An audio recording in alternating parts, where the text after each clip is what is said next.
Who is the guy on her doorstep? Is he part of a bigger syndicate?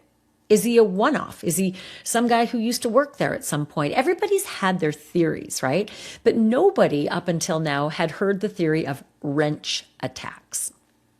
Effectively, what a wrench attack is pressuring someone through physical violence to give up information like a password in order to get into someone's accounts and rob them blind. Almost think of it as though you're walking out of the grocery store and about to get into your car, and someone comes up behind you with a wrench about to club you in the face and says, "Give me your password or I'll knock you out."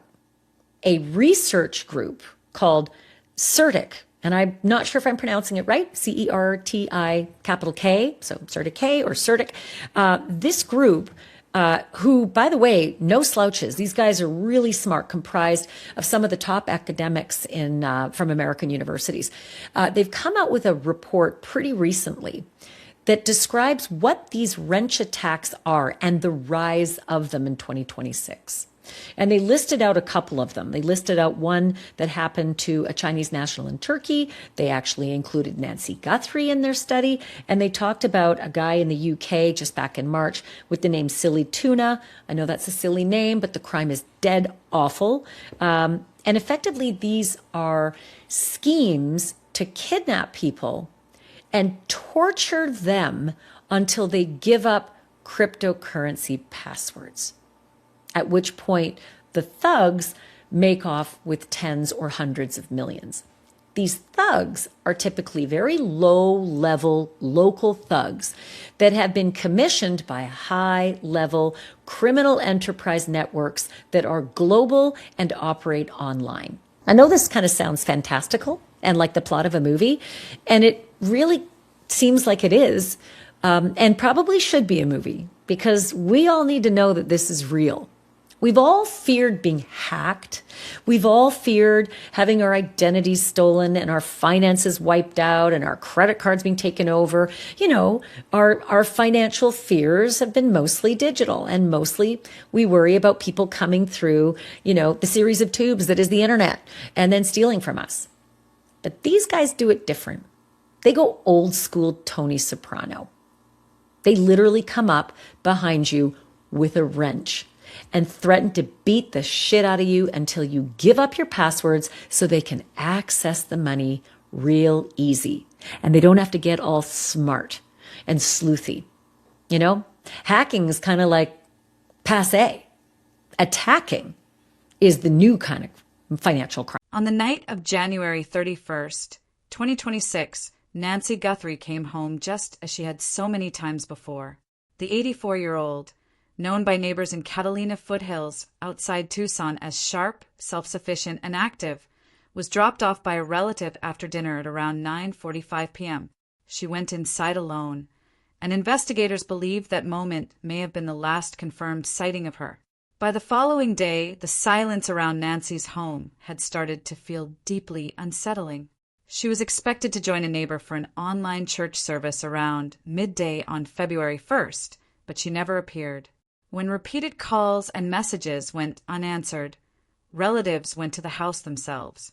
What they encountered did not suggest a routine medical emergency or an elderly woman leaving unexpectedly. It pointed to something far more disturbing. Authorities quickly said the scene inside the residence did not match a voluntary disappearance. Blood discovered in the home was later confirmed to be Nancy's. There was no indication she had packed anything, driven away, or told anyone she planned to leave. Pima County Sheriff Chris Nanos made it clear from the outset that he believed Nancy Guthrie had been taken from her own home.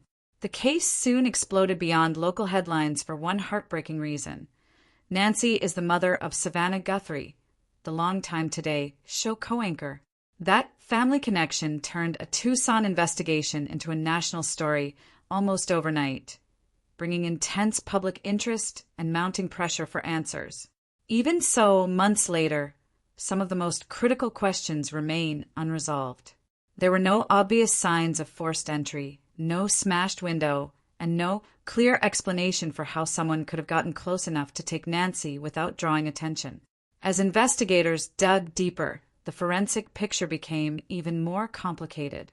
Blood belonging to Nancy was found in several areas of the house, but technicians also collected DNA that did not belong to her. The challenge was that the samples reportedly contained genetic material from more than one unidentified source, making the effort to separate and identify those profiles especially slow and meticulous. Then came one of the first major public clues. On February 10th, the FBI released video and still images captured by Nancy's own doorbell camera. The footage showed a masked person with a backpack tampering with the device sometime before she vanished. The release was clearly strategic. Investigators wanted the public to study the images, and they also wanted whoever appeared in that footage to know they had been seen. That same night, the case appeared to gain sudden momentum when a person of interest was pulled over during a traffic stop in Rio Rico, about 60 miles south of Tucson near the border. Deputies and the FBI moved fast, serving a search warrant on a property and a vehicle tied to that individual.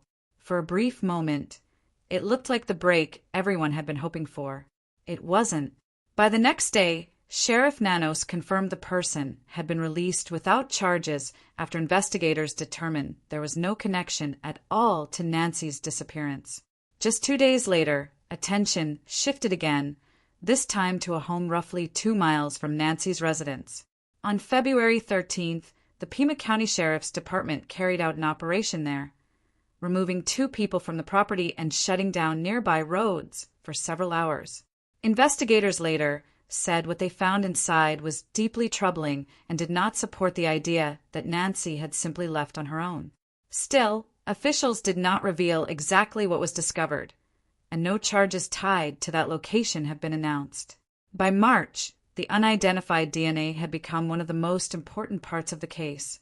Investigators turned to genetic genealogy, a method that compares unknown DNA to public genealogy databases in hopes of identifying a source, even when that person has no criminal record on file. But the process is notoriously slow, especially when multiple profiles must first be untangled from mixed samples.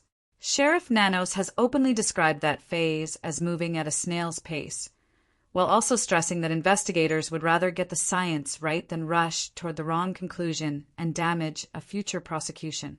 While law enforcement focused on evidence, Nancy's family was living through an entirely different kind of public heartbreak.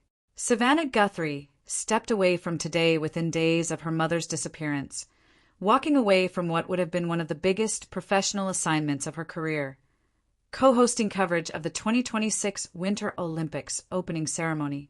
She stayed off the air for about 2 months and returned in early April, visibly carrying the weight of the ordeal.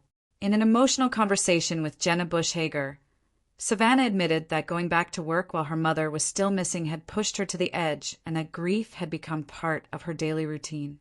At the same time, the reward in the case kept climbing, eventually surpassing $1.2 million as supporters and contributors tried to encourage anyone with meaningful information to come forward. But that kind of publicity and money can also attract the worst kind of opportunist. Federal prosecutors say Derek Kalla, a 42-year-old California man, sent 2 text messages to members of the Guthrie family just 4 days after Nancy vanished, demanding Bitcoin and asking whether the family was prepared for the transaction. He was charged with transmitting a ransom demand across state lines and using a telecommunications device to threaten or harass anonymously. According to court documents, Kalla later admitted he had been following the case on television and pulled the family's information from what he described as a hacker-oriented website. His case, however, is being treated as a standalone hoax, with no proven tie to whoever actually took Nancy. By spring, another theory had entered the conversation, this time from the world of cybersecurity rather than traditional homicide work. A research firm called CertiK had been tracking a pattern in crypto-related crime known as a wrench attack, where criminals skip the technical challenge of hacking and instead use violence or intimidation to force someone to surrender access. The firm also described what it called a proxy target attack, in which a criminal targets a relative or loved one of a wealthy person in order to pressure the real financial target into paying. That is how Nancy Guthrie's name surfaced in a report that otherwise had little to do with an 84-year-old woman in Tucson. There has never been confirmed evidence that Nancy herself owned cryptocurrency, but Savannah Guthrie's fame, finances, and public visibility led some observers to wonder whether the family could have fit the profile described in that report. Security experts have said the logic behind such crimes is brutally simple. Breaking encryption is hard, but exploiting a human being is much easier. Former U.S. Marshal Spencer Courson and retired law enforcement executive Lisa Miller have both pointed to the same weakness, arguing that criminals increasingly use publicly available information to map out personal relationships and identify the pressure points most likely to work. One detail tied to that theory has circulated widely but remains unverified: reports of an alleged $6 million Bitcoin ransom demand. No law enforcement agency has publicly confirmed that figure, so it remains just that, an unproven claim. What is known is that Sheriff Nanos has said he reviewed the CertiK report and forwarded it to investigators for consideration. He has not said it explains the motive behind Nancy's disappearance, only that it is one of several threads being examined. As the months passed without an arrest, the search unexpectedly stretched into Mexico. A volunteer group called Buscando Corazones Nogales received an anonymous tip suggesting Nancy might be buried near Nogales in Sonora, an area where the group had previously encountered clandestine graves in other cases. A second tip later narrowed the focus to a more specific site. With support from Mexican authorities, volunteers searched the area thoroughly, but nothing was found linking the location to Nancy. The group has said it remains willing to continue if new leads surface. Back in Arizona, another name briefly drew attention, though not because of any established tie to Nancy's case. Coral Michelle Smith, 40, became the subject of a wanted alert in connection with an unrelated kidnapping and aggravated assault that happened on May 29th, less than 7 miles from Nancy's neighborhood. The victim in that case was found safe, and authorities have been clear that there is no evidence connecting Smith to Nancy's disappearance. Her name surfaced largely because of proximity and her violent history, not because detectives had linked her directly to this investigation. Retired homicide investigators have noted that this is not unusual in a case of this scale. When a disappearance draws major attention, detectives often scrutinize people in the surrounding area who have violent records, simply to eliminate possibilities. That does not mean every alarming nearby case is connected, only that investigators cannot afford to ignore them. In June, the case crossed a major threshold when authorities officially reclassified it from a missing person investigation to a homicide investigation. That change reflects how law enforcement is now handling the matter procedurally, though it does not amount to a formal public declaration of exactly what happened to Nancy, and her body has still not been found. The secrecy surrounding the case has also become part of the conversation. On her podcast, Khloe Kardashian questioned how a case this high-profile could go more than 4 months with so little evidence shared publicly, and Crime Junkie host Ashley Flowers voiced a similar frustration. Sheriff Nanos has acknowledged that certain details are being intentionally held back in order to protect a possible future prosecution. As of mid-June 2026, more than 4.5 months after Nancy Guthrie disappeared from her own home, the most painful facts remain the same. No suspect has been publicly identified. No arrest has been made. Nancy has not been found. Behind the scenes, though, investigators insist the work continues, especially in the lab, where DNA analysis is still underway. It may not produce dramatic daily headlines, but officials say it remains one of the most important avenues in the case. Stepping back, the story has already underscored a chilling reality. Even if the wrench attack or proxy target theories never turn out to explain what happened to Nancy, they have highlighted how vulnerable someone can become simply by being connected to a visible or wealthy public figure. In that sense, the case has already resonated far beyond Tucson. For now, This mystery remains unsolved, and filling the silence with speculation would only get ahead of the evidence. What the public has instead is a case still moving, still active, and still painfully incomplete. If you want to stay on top of every verified development as it unfolds, this is one story that is clearly not over yet.